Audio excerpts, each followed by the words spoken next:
കഴിഞ്ഞ ദിവസം നൈറ്റിൽ ജോലിക്കിടയിൽ എനിക്കൊരു ഫോൺ കോൾ. അത് നൂണിന്ന്. മാഡം, നിങ്ങൾക്കൊരു ഡെലിവറി പുറത്ത് വെയിറ്റ് ചെയ്യുന്നുണ്ടെന്ന്. ഞാൻ വെച്ചടിച്ചു ഡെലിവറി എന്ന് കേട്ടപ്പോഴേ. Thank you. Good night. ജോലിക്ക് പോയപ്പോൾ കഴിക്കാൻ ഫുഡൊന്നും കൊണ്ടുപോയില്ലെന്നും പറഞ്ഞിട്ട് സ്നേഹനിധിയായ എൻ്റെ കെട്ടിയവൻ ഫുഡ് ഓർഡർ ചെയ്താൽ എന്താ അല്ലേ? ഇപ്പം നിങ്ങൾക്ക് മനസ്സിലായില്ലേ എൻ്റെ തടിയുടെ പിന്നിലുള്ള എൻ്റെ കെട്ടിയവൻ്റെ അദൃശ്യമായ കരങ്ങളാണ്. നമ്മൾ കഴിക്കണ്ടെന്ന് വിചാരിച്ചാലും എന്തെങ്കിലും നമ്മളോട് പോലും ചോദിക്കാതെ ഓർഡർ ചെയ്യും. അങ്ങനെ ജസ്റ്റ് ഓർഡർ ചെയ്ത സാധനമാണ് ഈ റാപ്പ്. പിന്നെ ജസ്റ്റ് ഓർഡർ ചെയ്തല്ലേ എന്ന് വിചാരിച്ച് ഞാൻ അതങ്ങൾക്ക് കഴിച്ചു തീർത്തു കേട്ടോ. അല്ല പിന്നെ ജസ്റ്റേക്ക് സങ്കടമാവത്തില്ലേ? സത്യം പറഞ്ഞാൽ എനിക്ക് വിശക്കുന്നൊന്നും ഇല്ലായിരുന്നേ, എന്നാലും കഴിച്ചു.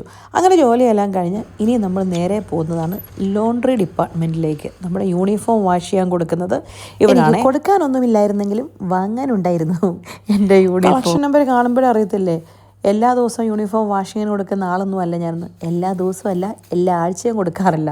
കാരണം എനിക്ക് 19 യൂണിഫോം വാഷ് ചെയ്ത് വരാനുണ്ടായിരുന്നു. അങ്ങനെ യൂണിഫോം ഒക്കെ പെറുക്കി കെട്ടി നേരെ വണ്ടിയിലോട്ട്. സത്യം പറഞ്ഞാൽ നല്ല വെയിറ്റ് ഉണ്ട് കേട്ടോ. ഞാൻ പറഞ്ഞില്ലേ 19 യൂണിഫോം ഉണ്ട്. ഇതാവുമ്പോൾ എളുപ്പമുണ്ട്. നമ്മൾ യൂണിഫോം വാഷ് ചെയ്യേണ്ട, നമ്മൾ അയൺ ചെയ്യേണ്ട, ഒന്നും ചെയ്യേണ്ട.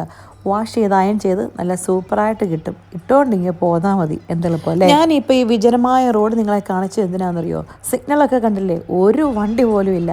ഈയിടെ എന്നോട് ആരണ്ടൊക്കെ കമൻറ്റ് ചെയ്ത് എൻ്റെ വീഡിയോയ്ക്കകത്ത് ഞങ്ങൾക്ക് വണ്ടി എടുക്കാൻ പേടിയാണ്, ഡ്രൈവിംഗ് ലൈസൻസ് ഒക്കെ ഉണ്ടെന്ന്. അങ്ങനെയുള്ളവർക്ക് വേണ്ടിയാണ് കേട്ടോ. ഞാൻ പറയട്ടെ, വീക്കെൻഡിൽ നിങ്ങൾ ധൈര്യമായിട്ട് വണ്ടി എടുത്തോ. ഒരു പട്ടിക്കുറുക്കനെ വഴി കാണുകയില്ല. അതാകുമ്പോൾ നമുക്ക് നല്ല കോൺഫിഡൻസ് തോന്നുകയും. പിന്നെ എനിക്ക് നിങ്ങളോട് പറയാനുള്ളത്, വീട്ടിൽ കിടന്നുറങ്ങുന്ന ആ കെട്ടിയോന്ന് പറഞ്ഞ സാധനത്തിനെ കൂട്ടിക്കൊണ്ട്. ബിക്കോസ് അങ്ങനെ ഉണ്ടെന്നാൽ ഒരിക്കലും നിങ്ങൾ സ്വന്തമായിട്ട് വണ്ടി ഓടിച്ച് പഠിക്കുകയില്ല. അപ്പോൾ ശരി, പോയിച്ചു.